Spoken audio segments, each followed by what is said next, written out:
an Unspoiled Network podcast. This is Spoil Me, covering The Magicians, Season 4, Episode 8, Home Improvement. In this episode, I don't know what to make of this weird cat dream Napster. But I don't like it, and I don't trust it, and I don't buy it. Welcome to Spoil Me.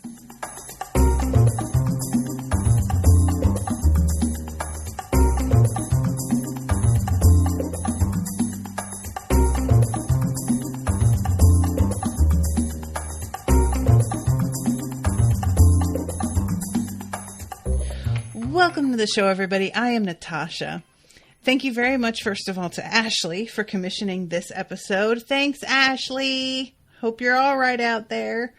And Megan is here. Hello. I was surprised how long it was before the next episode. I'm used to these being booked so close together. But this episode, I don't know what to make of it. This isn't like, I didn't dislike it.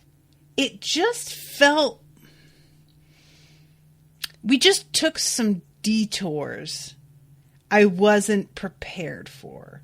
I kind of thought I knew the track we were on, and it just didn't go that way. And I'm not mad about that, but there are times where the nature of what this show is about, which is basically like a series of quests, right? We have a very long to-do list that is mostly magical with like a lot of kind of grunt work mixed in. Like, it's magical that you have to do certain spells and stuff, but in the meantime, you just have to do like annoying human shit.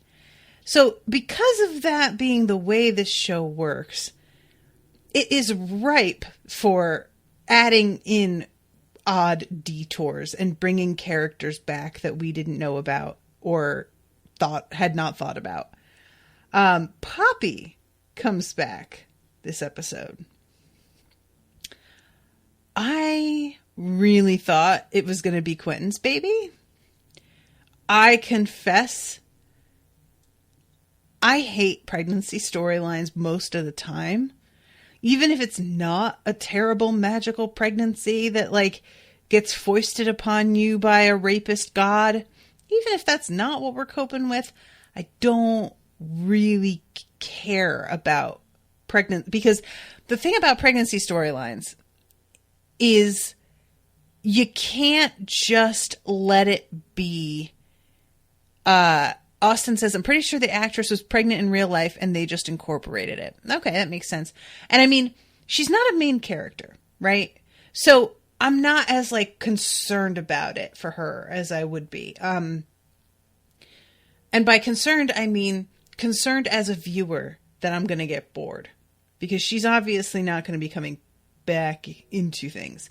But at first, when she answers the door, and I 100% think this is Quentin's kid, I was really worried that we were going to have Quentin, like, you know, becoming a dad and just like trying to make some sort of semblance of a weird relationship work with this girl for the sake of this kid that nobody really gives a fuck about. And then it would turn out that the kid was like maybe not his, or maybe the kid was magical. And then the kid would like grow really fast and age really fast, or we would have like a time jump, because that's what they always have to do in shows like this.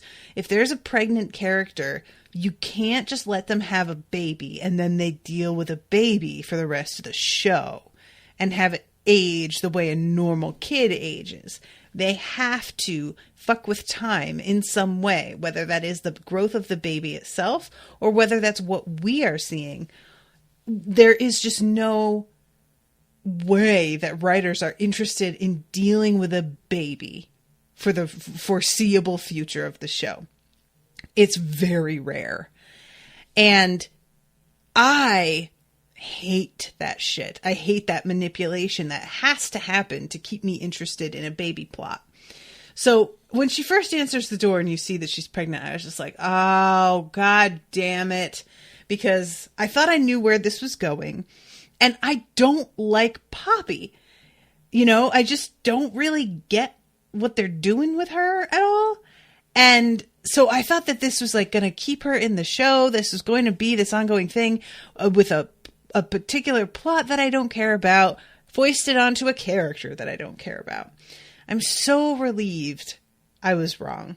And it wound up being way weirder than I thought it was going to be. But we'll get there. So, this episode. It's called Home Improvement. You see the fucking like screen cap has a woman with a mysterious cat mask on her face. I guess that's supposed to be kind of like a bit of the joke about taking a cat nap and cats liking to nap. But I still feel a little bit in the dark about what exactly is supposed to be going on here. Now, I will say, Jesse says, girl, same. I do not like Poppy or kids stories. Like, I just don't. I'm here for adults to make decisions, get into messes. I don't need to be worrying about a child. Okay. They have decided for the show that they want to give Fen something else to do. They want her to have her own thing. I wholeheartedly agree. Fen is adorable.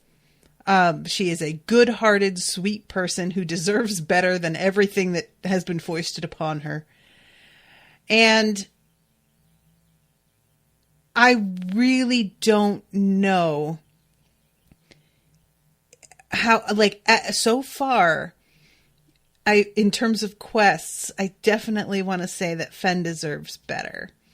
Like, it's not her fault. It's very early days, so I may take it back. But as of right now, Fen is too good for this quest. Whatever this is. Whatever bullshit this is. So let's summarize here. First of all, the very first scene. We see Fen, and she is walking with this, like, amazing outfit on. I don't know who is doing her costume design, but her shit's what I've been liking the most, you know, so far, like, out of this entire show. I thought I was going to like Margot's the best, and Margot has some killer outfits, don't get me wrong. But Margot's stuff tends to be extreme in its cut and color. And Fen's stuff is very layered and has a lot of texture, and they play with a lot of like earth tone colors and stuff. And it's just really like speaks to me. It's beautiful. And she is walking and spins around and throws a dagger because somebody is following her. And it turns out the person following her is Margot. And Fen looks a little bit irritated. It's not just that, oh, I thought somebody dangerous was behind me and it turns out it's just Margot. We realize pretty shortly that what it's about is Fen wants to be able to be her own person and live her own life, and everything seems to circle back around to the high kings and queens of Fillory, and she just is fucking bored of it. It's not Margot's fault exactly, but like, you know, and yeah, she's like, thinks she's talking about how this whole thing is like her solo op, and Margot is suggesting maybe this shouldn't be a solo op because all of the dreams are about her. And Fen obviously like knows that Margot is going to see it this way and tries to argue with her a little bit. I feel I kind of understand why Margot begins down this track, but her argument quickly falls apart. And she wants her own thing, you know. I thought this was, you know, my quest. And she's trying to be gracious. So is Margot for her part. She gives it a second and then says, well, then I'll be your wing woman. And tries to, like, give her room. But the thing is, Fen wants to be by herself. She doesn't want a wing woman because she knows that Margot is going to usurp anything she does. And that's, like, a real danger, she said self-consciously, when you are friends with somebody with a big personality. They can unwittingly make everything about them and take over and just kind of run things all the time. I mean, she is High King. You know? So she decides, like, she's heading towards this particular area where the dream person had been heading. And intends to find whomever it was that was appearing in her dreams so that they will give her a prophecy about what her destiny is. That's her goal right now. Margot, for her part, when Fen says something about Josh,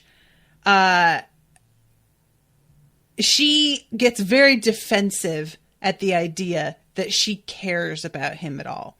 And she tries to make it like Josh is just acting up the way that men do when they know they got to fuck a woman out of their league. Now look, Margot's not wrong. Any woman out there who sleeps with men has fucked a man who was beneath them in some way. And I don't mean literally. And men know when that has happened. They know they got really lucky somehow. And they will try and cling to that when, you know, you kind of just maybe drank a little too much. He caught you during a moment when you didn't feel great about yourself.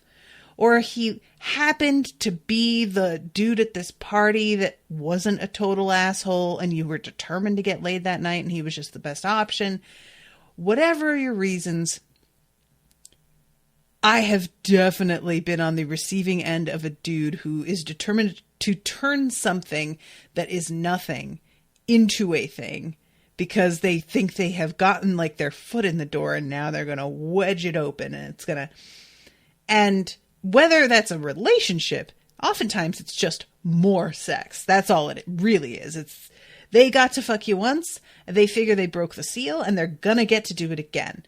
And frankly, I would sleep with guys pretty quickly because most men are bad in bed, and so I like to weed them out and just be like, okay, you're real bad. I'm not going back to that again. This guy, though, I will go see him again and just kind of, you know, organize by rank. And so what Margot's talking about here, how dudes get weird when they've slept with somebody who's like out of their league. True. 1000%. But that's not what Fen's asking. Fen knows Josh isn't just anybody. Come on. Josh isn't just some fucking dude she met at a party. Josh is Josh. You know, she gives a shit. She felt bad immediately after basically shitting all over him, which, I mean, Margot is not exactly known for regretting dressing down someone. So, you know, she has to care if she starts to kind of do a take backsies right away. But she's just in denial about it. It is so funny later when Fen is like having the dream and Margot says, I am going to marry that man and I want you to give me away. And she's like, really? Well, I mean, this is a dream. I really liked that moment because I didn't realize it was a dream and I was like, what the fuck? It took me a second. I'm still not really used to, this show doesn't do the fuzzy dream thing. The show doesn't do stuff to really signal that you are in a dream the way that others do. So it just feels like shit's being weird.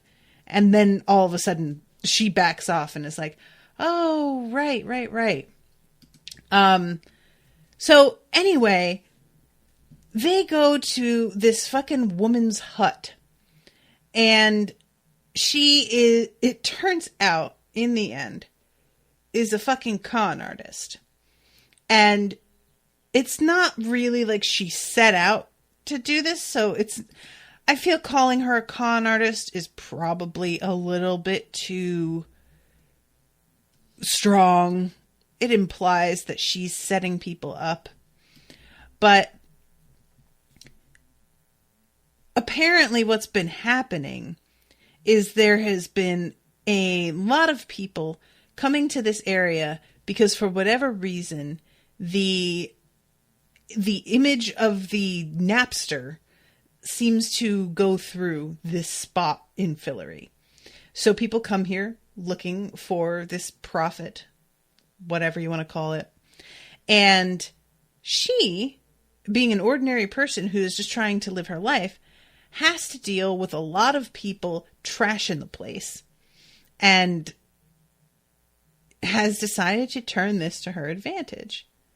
So she basically uses them to do a bunch of lawn work and landscaping. Guys, as I record this, we are in the year of our COVID 2020, and we have all begun to get bored. Can't go out to eat, can't go to the parks, going to movies, all of this stuff out of the question. And so I have begun to take up gardening as a hobby. I have no gym. My gym is closed. And working out at home is so goddamn depressing. Y'all, I've been trying it and it is such a bummer. So I was like, I need something to do for exercise that is also like productive. And I'm not just going to be in cleaning the house every goddamn day for exercise. Kill me. Just murder me. So I decided to start doing some landscaping on our lawn. Y'all, this shit is hard as fuck. Oh, damn, I was not ready. I could barely extend my legs when I woke up the other day because my hamstrings were so fucked up from being like bent over. I swear to God. So when she's like telling them to do all this lawn work and shit, I just felt in my bones this like rage over it. I was like, you are having them do, this is bullshit. I didn't buy this out of the gate. I just kind of was like, at first I had the same thought that Fen did, which was, oh, this is like a Karate Kid Mr. Miyagi thing where she's like acting like she's having them do yard work, but really they're learning lessons. But as things continue, I started to be like, no, that's not what this is at all. And sure enough, Margot is the one that finally calls this bitch out because Fen is like prepared to just take it and accept that this person like is wiser than her, that they have their process for distributing knowledge, etc. And I really kind of like that. Even though I want Fen to have her own thing to do, and even though I really sympathize with her not really wanting Margot to come along, I sort of appreciate that had Margot not been here, who knows how long Fen would have done this bullshit. So, you know what? Thanks, Margot. You had her back. I appreciate you. I don't really want you to like take over here, but I appreciate you. So this woman winds up telling them that when we find out that it's called a Napster, this is one of the things that I kind of turned around on. And I have this with Avatar as well. Those of you who listen to the Avatar episodes know that in the first episode, I really had a gut reaction of just like, what are we doing here? When there was a kind of a joke followed by a literal slide whistle to set up the joke. And I was like, oh, this is bad, guys. What are you doing? And then, as I continued to watch, we're now in the third season. Whenever there's a joke that involves a slide whistle, I fucking love it. I'm delighted. I crack up. It really grew on me. This show, at first, it's sort of self-referential thing, and it's like jokes of this kind. I really was like, okay, yeah, it's very cute. Super funny. Get over it. Like, I was just bored. Occasionally it was funny. Most of the time I was just like, that's really not even a joke. Like, what are you doing?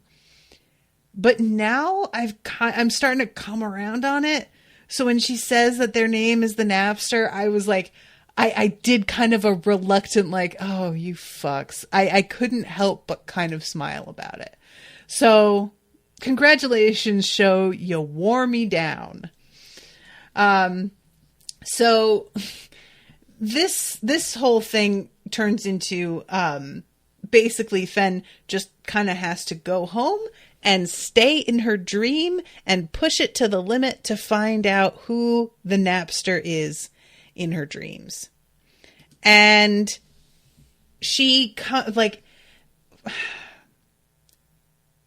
the Napster, first of all, is real hideous looking.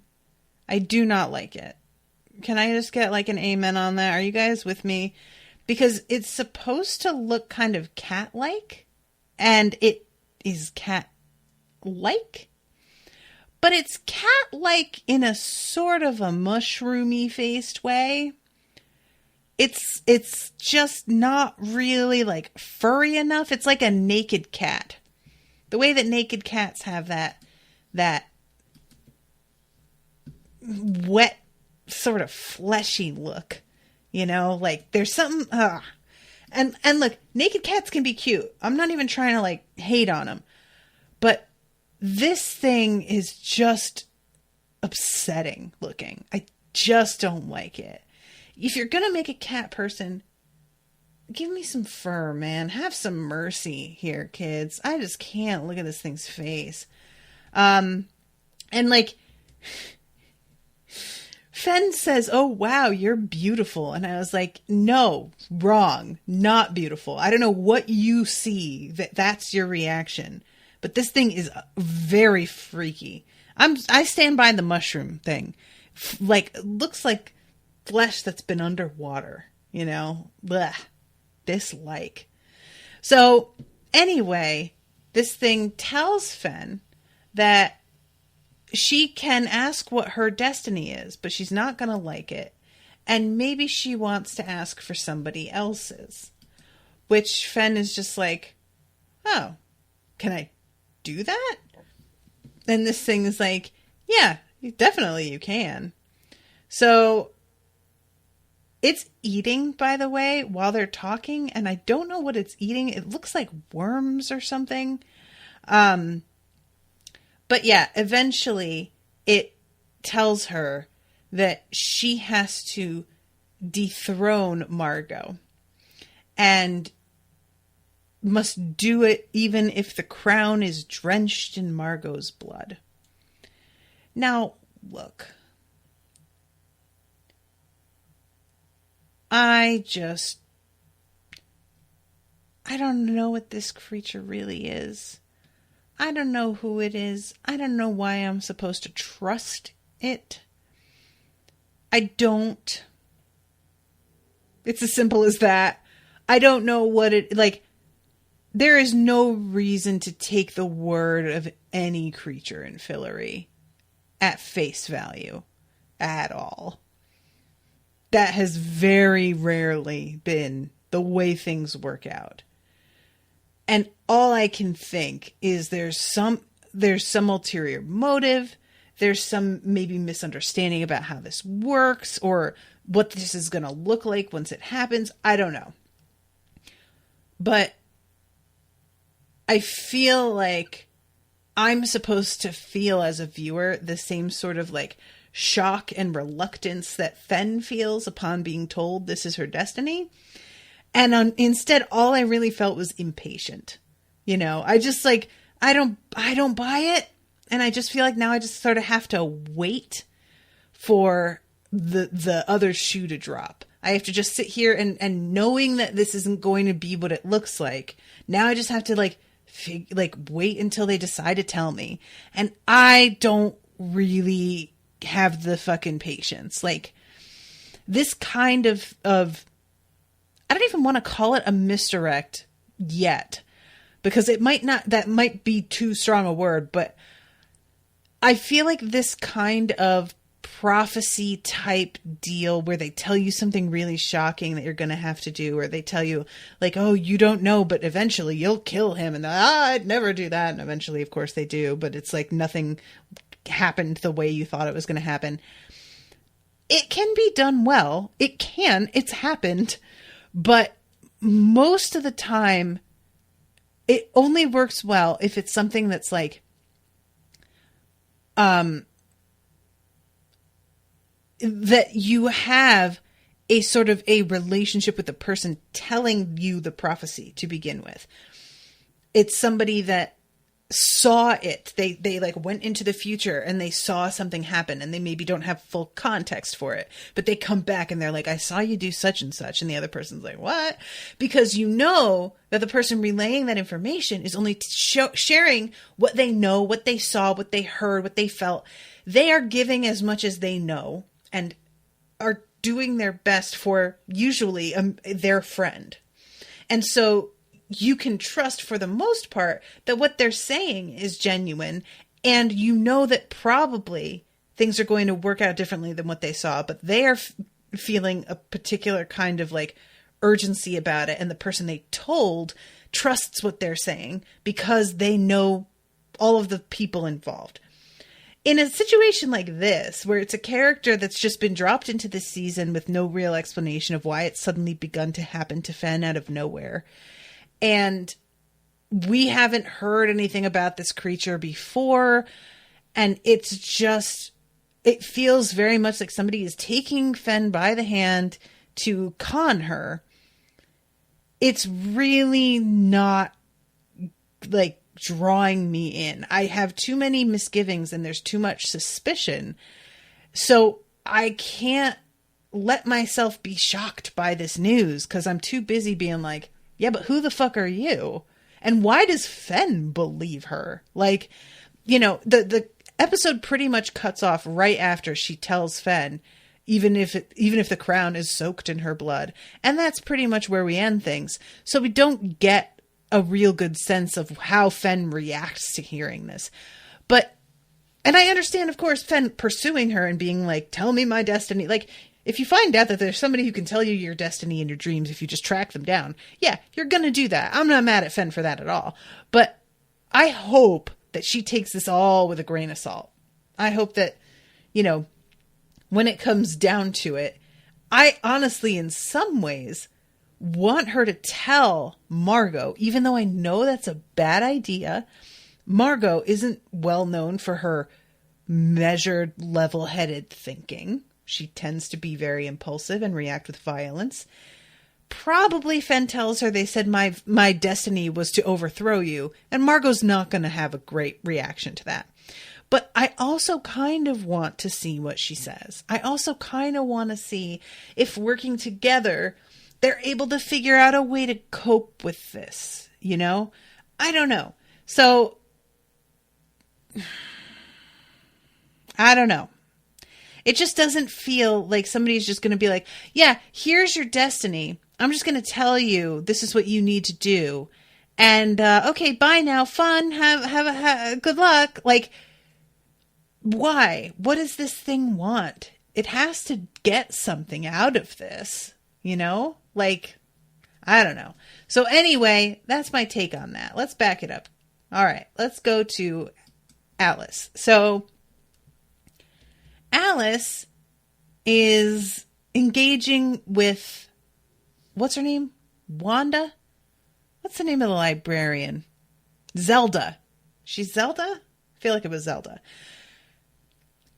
She is finding out, first of all, that Harriet is Zelda's daughter, which she did not know. And basically, they break a deal where she will free her friend who got abducted if Alice will help her daughter get out of the mirror world. And since she had been a Niffin and fucked around in that mirror world, she has a little bit more knowledge of it than the average person. Alice, for her part, it's not that she's unwilling to help. It's more that she's a little bit irritated that when she tried to give the knowledge of what she had experienced to the library, they claimed they didn't need it. And now they're suddenly asking for help. Zelda is gracious enough to be like, I didn't know how much I didn't know. But you know what? You really, like, I get that, like, falling into that trap in, like, a hypothetical way. And maybe this is just my nature. I am such a cautious person in a lot of ways that I want every single piece of information I can fucking get before I make any decision. Like, I research the hell out of the smallest purchases will take me like 3 full days to make, because I am going to check every piece of review, every blog post, every YouTube video of whoever purchased this that I can, to make sure I'm not wasting my money or my time. And the idea that somebody's like gone and been a niffin and come back from it, and then you just tell them, oh no, we don't need your information, we're good. What are you, an idiot? Like, what's the matter with you? Of course you should listen. That's on you guys. Hello? Hello, McFly? Anybody home? Like, this is just, you're supposed to be, the whole order is dedicated to guardians of knowledge. Somebody's offering you some. Take it. What are you doing? So, yeah, I understand her, like, I didn't know how much I didn't know, but also, like, that's supposed to be a huge part of why you are doing what you do on behalf of the library, is because you are thirsty for knowledge, and the storage of knowledge for future generations is supposed to be super important to you. You should be more measured about the way that you receive it, whether or not you particularly like the person, whatever. So meanwhile, in the corner, the dean is just getting fucking tanked as usual. But yeah, she tells Alice about how she tried to find her daughter and that she found these things that were like weird and warped. And Alice says, when you're in there for long enough, it will kind of refract you. So they're echoes of who she is that are like remaining, which is a cool idea. Actually, I like that. Excuse me. So Alice says you need to track down the real her, but that'll be a problem. Doing magic in there is insanely dangerous. When I was a Niffin, I used to experiment. And basically, spells can go... spells react in there the way that light reacts in a mirror, like a room full of mirrors. It bounces off in every fucking direction. It's just not something that's easy to predict. And it will kill everything in its path on the way. And she says pretty gruesomely, which, yikes. So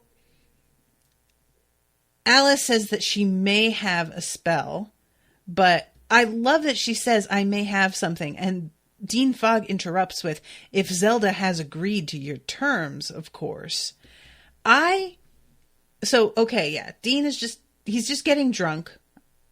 Sure. However, he's advocating for Alice right here. And not necessarily out of the kindness of his heart. Not necessarily because like he likes Alice in particular so much. It's more that he is so bitter and angry at the library for the way that they screwed everybody over, that the moment he gets a chance to turn the screws back at them, he's going to fucking do it, and he's going to enjoy it, and he is going to wring every last drop out of them that he can, because this is not an opportunity that comes up almost ever. Somebody from the library, desperate to work with whomever they can, in exchange for whatever, just doesn't happen often. So yeah, I'm loving how he keeps stepping in and being like, this is what you're going to do. And an extra month's supply of campus-wide rations every semester.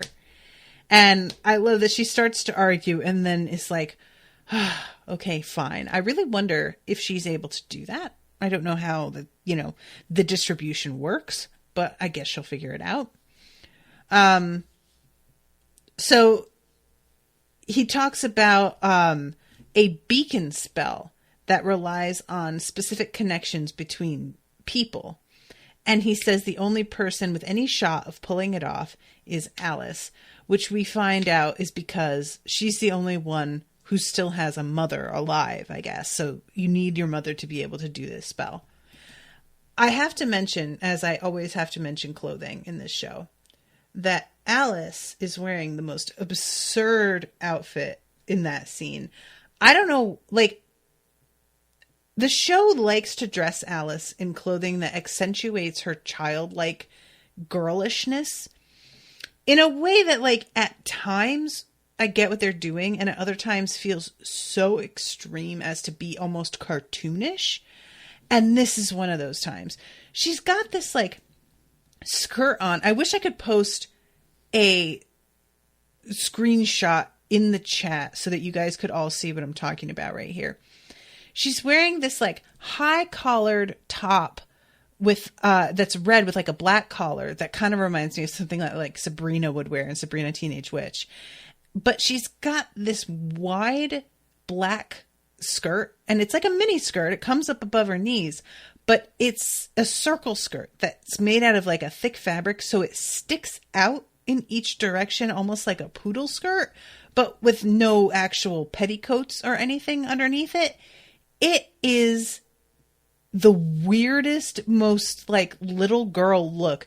At least they refrained from putting her in fucking socks with lace at the cuffs, because they're one step away from doing that. I don't know what that is about. It's fine to put her in clothing that is conservative, that's, like, kind of, you know, I think when I think Alice of what they dress Annie in Community, you know, lots of cardigans, things buttoned up all the way to the throat. Everything is, like, very coordinated and very sort of stead and simple. But y'all just pull back a little bit from almost making her look like she straight up walked out of some weird cartoon. I don't know what you're doing. Oh, Jesse says, I rewatched today and I completely agree. They dress Alice in baby doll clothes. Yeah. And I'm just like, Alice, at the beginning of this series, I felt like that made sense. We've come a long way on who Alice is, and I just don't feel like that really suits her anymore as a character. I don't see the Alice we know waking up and picking this outfit out. I just don't. So I don't know what they're doing. And Nicole says all of this actually tends to emphasize her large chest too. It's weird. Well, that's the thing about having as somebody who has a large chest, everything emphasizes it, especially when you are thin. Like, if you have a small waist and you have a big chest, whether it's low cut or high cut, your titties are going to be prominent. It's only if you wear stuff really loose that you're able to kind of keep them from being particularly noticeable. But they put her in stuff that's so high collared that it just is very, like, I remember when I was more slender, when I wanted to make it look like my boobs were bigger, I would wear turtlenecks because they just skin tight all the way over and it just made my boobs look huge. So they want her in high collared stuff to make it seem like she's really conservative, but that has this effect of just making her boobs be, like, all the more obvious. Ashely says she loves my nails. Thanks. Appreciate it. Anyway, so I just had to mention that because this outfit distracted me this whole scene. I just kept looking at her like, what are you doing? So we go to Quentin, who's looking for an ancient artifact that was lost to the black market a few hundred years ago, and is kind of like in that hopeless, I bet you can't be of any help, so I'm sorry to even talk about it, to Katie. And Katie has to be like, fuck, actually, I do know somebody. And she has to go and get Love Lady, a.k.a. Pete. All right. I know I'm talking about everybody's appearance a lot this episode, but they have decided to do something with Katie's lips, and I am here for it. Whatever lip color they've got her in, it's flawless. She looks amazing in both the eyes and lip that they have done. Combined with that hair, she just looks so good. Also, Margot's makeup looked like Margot and Fen, because Fen doesn't get given heavy makeup usually, but in her like quest clothes, because her hair is pulled kind of far back from her face with braids, I think they felt the need to emphasize her eyes more. Both of them just looked flawless. I don't know if they changed the makeup artist, because they all have slightly different looks, and I feel like it's much improved, and they all looked great to begin with. So I don't know, I didn't think that they could look better, but it's happened. But yeah, so I love how much of a complete goober Pete is in this episode. He has been, when we first meet him, he's just sort of treated as like maybe sort of a dangerous underling who's sleazy. But you have this feeling that like devious, smart, whatever. This episode, I won't say it totally dispels that. I don't think he's like an idiot necessarily, but he's certainly not working with like as much as I sort of thought. And so, yeah, he has this like moment here where he tells them I go by Love Lady now. And Julia is like, oh, I really don't want to do this. And he has this very smug smile as Quentin informs her we don't really have much choice right now. And she says, fine, you guys can deal with Love Lady. I'm getting a drink. And she walks away, and Pete just stands there with this expression and says, she made Love Lady sound lame. That was one of my favorite jokes. I loved it because he's been wanting to see Julia, right? Like, he asked about her. So he's been looking forward to this moment, thinking he's really going to like make an impression on her. Like, I know that last time that we hung out, I like basically was a piece of shit, but I've really turned things around and I'm successful now and I have this cool title. And instead she's just like, no, you're still a piece of shit. Your title is real silly and I have to go. And he's just like, oh, watching her walk away like a sad puppy. It's great. I loved it. So he has a bunch of photos of things on his phone to show them about, to try and like get an idea of what it is they're looking for. I love a pipe organ, extremely cursed. There's a lot of power trapped inside this thing. And we see, in the picture on the phone, I couldn't see anything about what this actually looked like.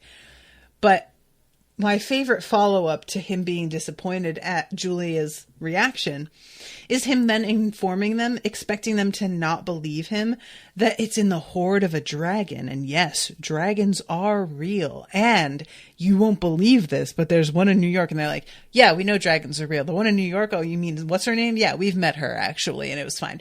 Like, everything about his mystique that he's relying on to make himself seem cool and indispensable is just flattened. And it is so great. I loved it. Oh, I loved it so much.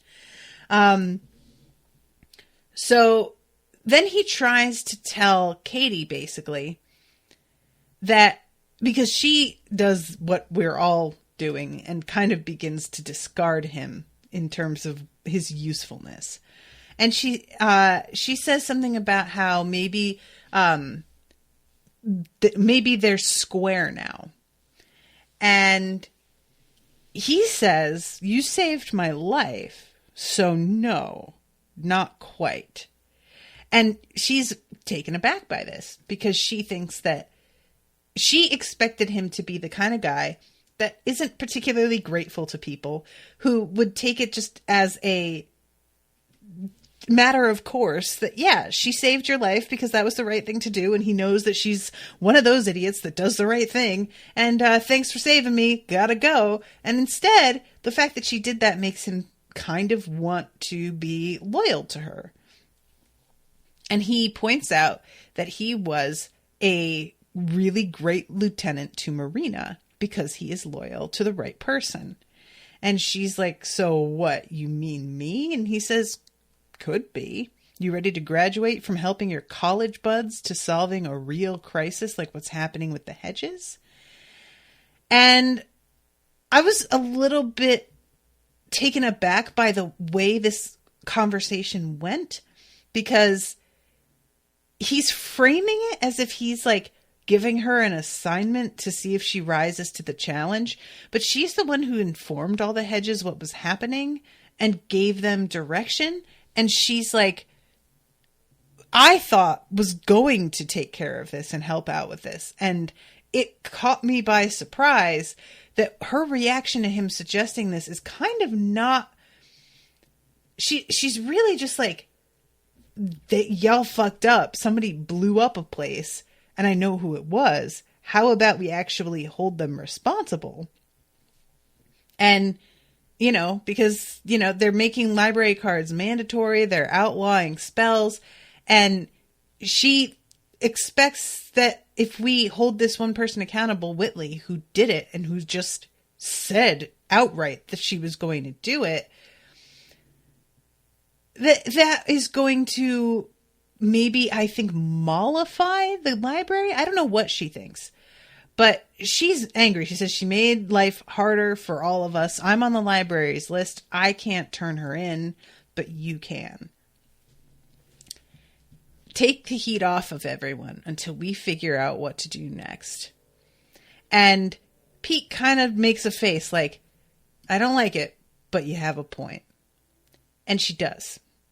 Like, I just really, like, the way this is introduced, it makes it seem like, I know that you told us everything about the danger that the Hedges are in, but now you're just totally involved in this quest with your friends and no, she's helping them out with this thing by getting you over here. That doesn't mean she's left behind the other, like, discovery that she's made about how Hedges are basically collateral damage.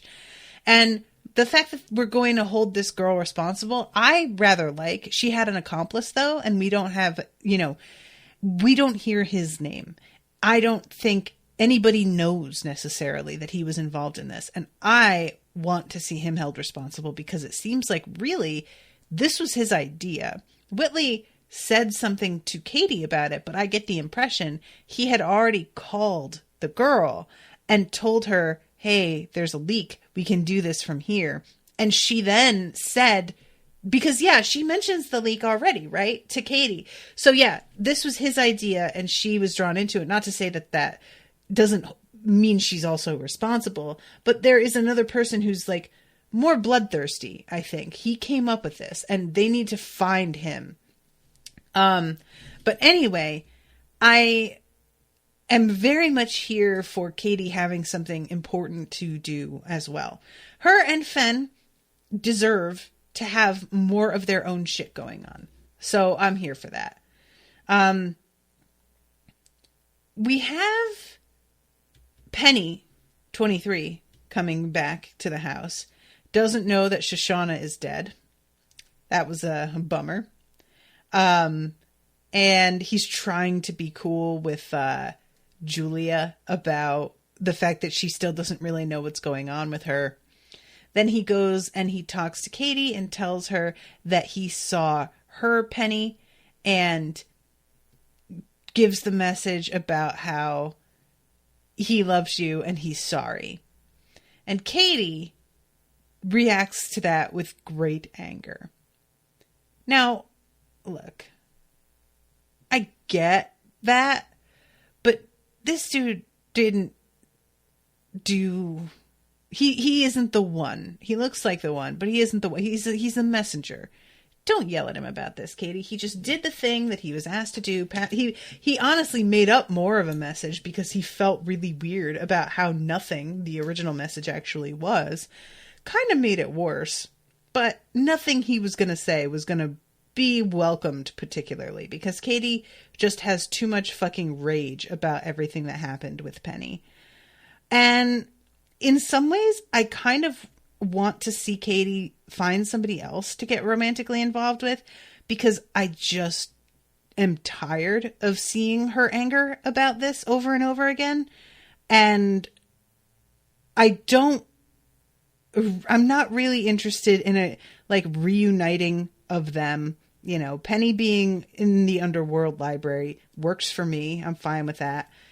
But I would like for her to have somebody else to focus on in that, and not Pete. Please, not Pete. I don't need that. We don't need Pete fucking anybody else in this friend group. All right? Like, no, we're good. But so then we move on to the whole issue with the pregnancy. This is a real roller coaster because we think one thing and then we figure out another thing, and then it turns out the other thing is also not the thing. And the one thing that they all believe at first is that she is just pregnant, and Q is like, it's my baby. He says, we're going to be parents. And you can see that something's not quite right with him. Pretty good acting on his part, I have to say. Like, the fact that he manages to not do anything very extreme right away, but you're like, what's the deal with this? Why is he acting like this? Like, it's subtle. And then it ramps up and begins to become more and more ridiculous. So then it turns out that the story she's spinning is that she used some dragon spooge to, like, impregnate herself, and she's going to have a weird human dragon hybrid baby. The whole thing is, I wouldn't say it would be out of the question. I don't know what's possible in this universe, you know, but it's deeply upsetting. I don't like it. They find a bunch of dragon erotica, the dragon riders of porn that she wrote. #1 bestseller in its category. And then they find the container that was supposed to be what they're looking for with the elixir in it. And it's broken and it's empty. So they are beginning to put the pieces together on exactly what was in there and what she used it for. But it turns out that's not even true either. She just has a regular old pregnancy. She used that spooge to fertilize a dragon egg, which, as she says, dragons are just basically fancy fishes. So I just poured it onto the egg in order to fertilize it, because that's how you do with fishes. And the baby that she had is a regular old normal human baby.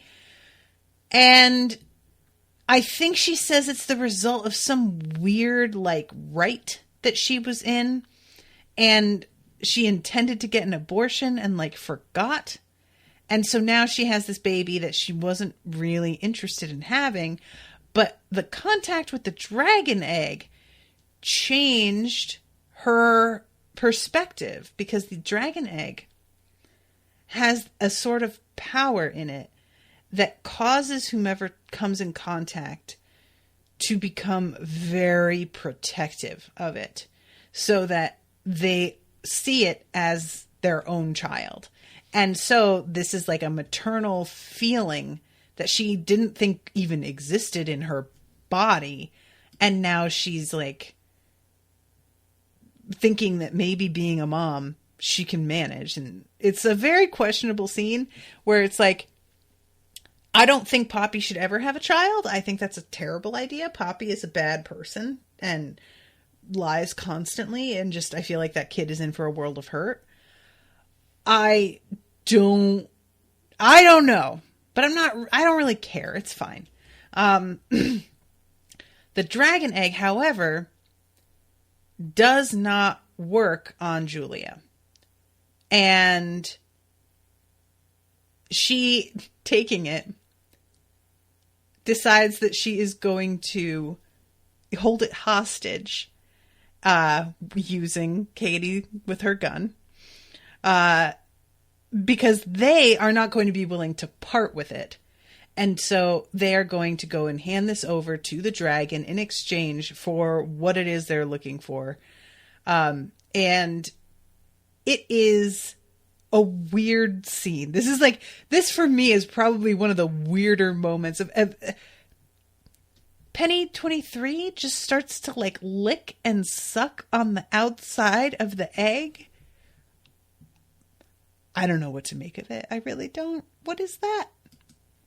So they go to the dock. There's this whole moment of like Quentin being like, it's over, give us the egg. And I'm like, it's not. What do you mean it's over? Shut up. And then the dragon appears and wants to know what the hell the fuss is about. Everybody's out here yelling.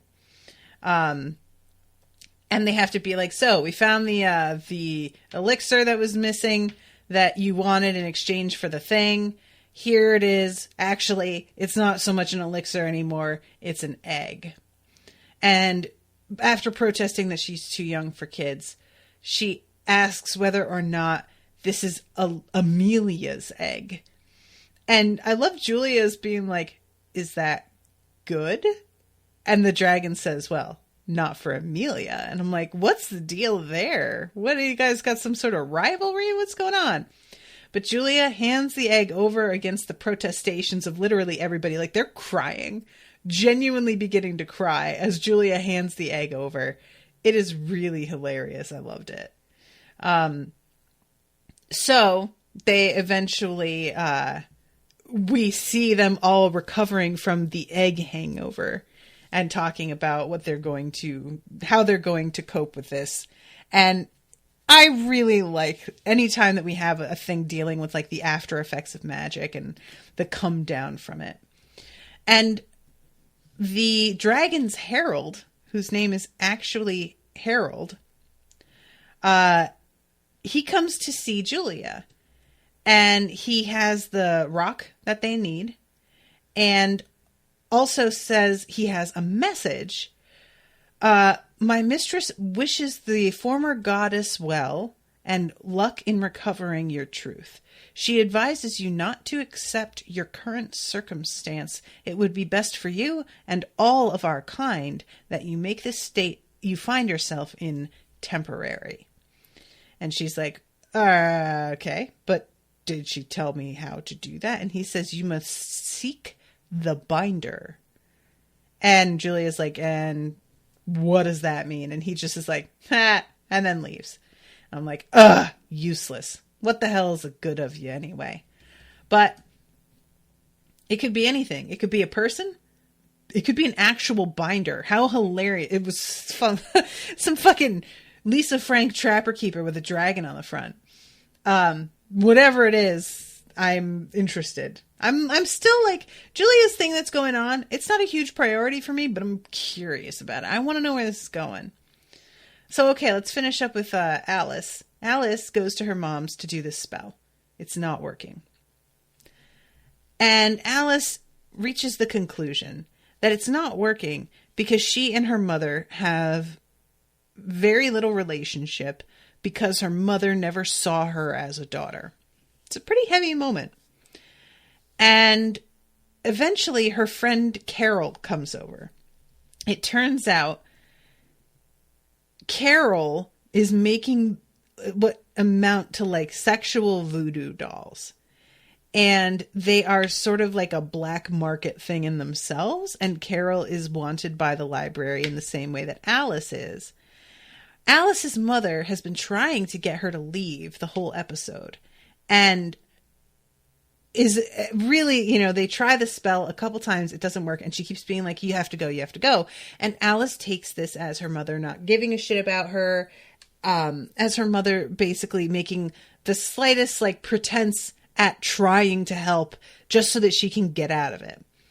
It turns out, though, that Alice informed the library that she was going to be with Carol, whom they are looking for. And they are coming to the house, and she wasn't expecting Alice, who showed up without, calling first. So now Alice, who is wanted by the library, is going to be here when they show up, which is not what she wanted to happen. So she tells Alice that tells Alice, I called because I was ratting on Carol. Rather than just have Alice hide in the bathroom. You know, like this could have been very easily resolved, but I guess they just didn't want Carol to wind up getting taken by the library. So what they do is use these voodoo dolls on the two librarians outside. And at first they're doing this thing where, it's almost like they're experiencing pleasure from it because that's how they're intended. But eventually she just starts to flick them in the balls and they go down. And it's really good timing because, guys, this morning, Owen had the first half of the day off and he had been intending to do some yard work. He got out of bed and somehow, he's going to hate me for telling this story, but it's fine. Somehow his ball sack got tangled in the blankets and like got twisted and yanked. And he was in so much pain that he wound up having to cancel the yard work he was going to do because he couldn't like crouch and stuff and move without pain. He just had to go and like very carefully sit and like be sitting for the rest of the afternoon. I could not. And he was like holding them, like wincing in pain. And he said to me, I've always thought this is such a stupid idea. These delicate, painful things just hanging out of your body, just able to get hit by fucking anything. It can get squashed between your thighs. What kind of design is this? And then look, it get tangled in my blankets. How is that even supposed to be able to happen? And I was like, sorry, babe. And I know that like as men get older, their ball sacks get longer and longer and stretch out. And it must just eventually be like, you're reeling it in. But yeah, so these two dudes like incapacitated by getting flicked in the ball sack. I was like, oh, this is a real familiar sight to me today. Oh, poor Owen. So yeah, Carol gets away and then Alice and her mom have a moment because Alice 100% thought her mom turned her in. And her mom is finally like, there is nothing that could motivate me to turn you in ever. Are you kidding? And it's the first time Alice has ever felt like her mother actually gave a shit. First time for me also. I mean, I don't feel like Alice is unreasonable in her doubting her mother. Let's be honest, you know? And this leads Alice to realizing that she has been very resistant to a relationship with her mother as well. And once they connect like this, they are able to do the spell. And it's really great because even after Alice admits like she was resisting the connection, her mother still has to be like, so it was your fault? And Alice just looks at her like, and it's great. It's perfect. Really, really good ending for that. And then Alice winds up finding out what happened to Sheila, her friend.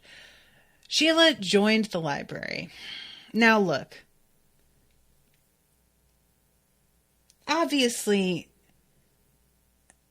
there can be individually decent people doing decent things, but I really don't love this at all. I sympathize with Sheila wanting to do something like this, but it feels like a really abrupt way for the show to just kind of get rid of her. And I hope that's not true. I want Sheila to be around. It was a weird twist. I don't know how I feel about that. But Alice is extremely disturbed. She feels like this has to be like the result of like brainwashing or something. And Sheila finally tells her, like, you have to let me go. Oh, and by the way, I remembered in this scene what I know her from. She was she was Snow White in 10th Kingdom. For those of you who have seen 10th Kingdom, all 8 of us on planet Earth. So that is why I saw her and was like, oh yeah, I remember liking this lady in something. But yeah, it's a weird, I don't know. I hope Sheila's not gone forever. We'll see. I'm over time, so I had better wrap this one up. But thank you again very much to Ashely for commissioning this episode. And thank you guys for all being here tonight. It was really nice to have everyone here. The evening recordings might mean that more people can come, so that's nice. And yeah, I will be seeing you all soon with a new episode. After this, I'm doing Dark, so if any of you want to come to that, please do. I'll see you soon. Until then, toodaloo, motherfuckers.